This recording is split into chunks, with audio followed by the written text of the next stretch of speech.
A quarterback who was supposed to be a top 5 NFL draft pick fell all the way to pick 144, 5th round, and nobody can agree on why.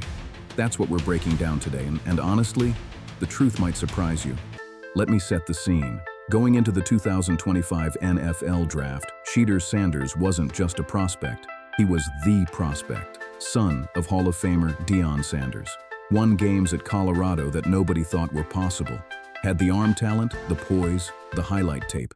Multiple analysts had him going in the top 5. Some had him going number 1. And then, draft night happened. Pick 1, not Shedeur. Pick 2, not Shedeur. Pick 10, still not Shedeur. The room gets quiet. His family's watching, the whole country's watching, and pick after pick, his name doesn't come up. First round ends, second round, third, fourth, and finally, at pick 144, the Cleveland Browns take Shedeur Sanders, 5th round. That's where you draft backup linemen and special teams guys, not generational quarterback talents. The internet exploded, and it has not calmed down since. Okay, so let's start with the uncomfortable side first, because if you only want to hear the good stuff, this isn't the video for you. The NFL is a business. 32 teams with billions of dollars on the line don't all pass on the same quarterback for no reason. So what are they saying? First, the interviews. Multiple sources reported that Shedeur's pre-draft interviews were rough. And look, I know some people don't want to hear this, but in the NFL, how you handle a room of coaches and executives matters. These teams are about to hand you a franchise. They need to trust you. And the word that kept coming up, privately, was attitude. Now nobody came out on record. Nobody showed us the interview tapes. And that's important. We'll get back to that. But enough teams said enough things that the rumor took on a life of its own. Second, the Deion factor. Whether it's fair or not, being the son of Deion Sanders comes with baggage. Coaches wondered, is this kid coachable? Or is he always going to have his dad in his ear? Is he trying to be Deion, or is he trying to be himself? That perception, right or wrong, followed him everywhere. Third, the numbers at Colorado weren't against elite competition. His stats look incredible until you dig into the schedule. That's a real concern NFL teams have about college QBs from certain programs, so that's the case against him. But hold on, because the other side of this story is just as compelling. Actually, before I get into this, drop a comment right now. Do you think Shedeur was treated fairly in that draft? Yes or no? I'm genuinely curious where you guys land on this.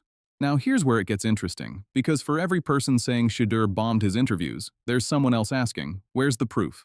Think about it. Jackson Dart, another 2025 QB prospect. His interviews were talked about publicly. His tape got analyzed on camera. With Shedeur, it was all anonymous, all off the record. Nobody put their name on these claims, and Deion Sanders himself made a point that's hard to ignore. He said, "You're telling me my son, who's been in front of cameras since he was 12 years old, who's done more media training than most NFL veterans, suddenly doesn't know how to walk into a room."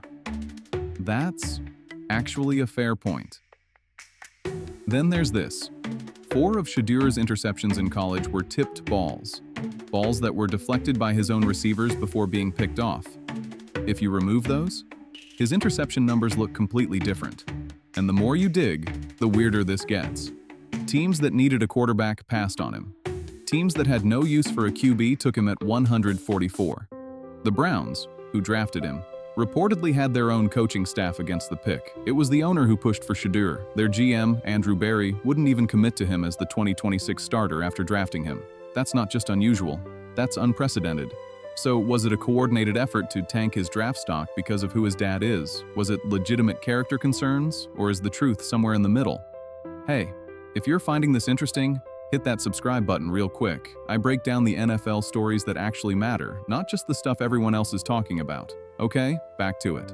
Here's my honest take. Both things can be true at the same time. Shedeur Sanders may have rubbed some teams the wrong way in interviews. That's a real thing. Perception in the NFL matters enormously. But 32 teams passing on a guy this talented, with this much film, while anonymous sources plant stories nobody will put their name on. That also tells you something. The reality is, the NFL has a complicated history. When narratives get set, they're very hard to shake. And once 2 or 3 teams passed on Shedeur, it became easier for every team after them to do the same. Nobody wants to be the team that takes the risk. So where does that leave him now? He's on the Browns. He's expected to come into training camp as the fourth quarterback on the depth chart. His new head coach, Todd Monken, won't even say whether he'll make the final roster, but here's what I'd say to anyone counting him out. Patrick Mahomes sat behind Alex Smith. Tom Brady was pick 199. The NFL is full of stories of guys who got disrespected on draft night and went on to define the league. Is Shedeur Sanders one of those guys? That's the question. And the 2026 season is going to answer it one way or another. This is either the greatest comeback story in NFL history, or it's confirmation that the scouts were right all along. And either way, we're going to be watching. All right, so that's the full Shedeur Sanders situation. I want to know what you think. Do you believe the interview story? Do you think it was a hit job? Does he make the Browns roster in 2026? Drop it in the comments. I read every single one. If you want more videos like this, breaking down the real stories behind NFL headlines, subscribe. I'll see you in the next one.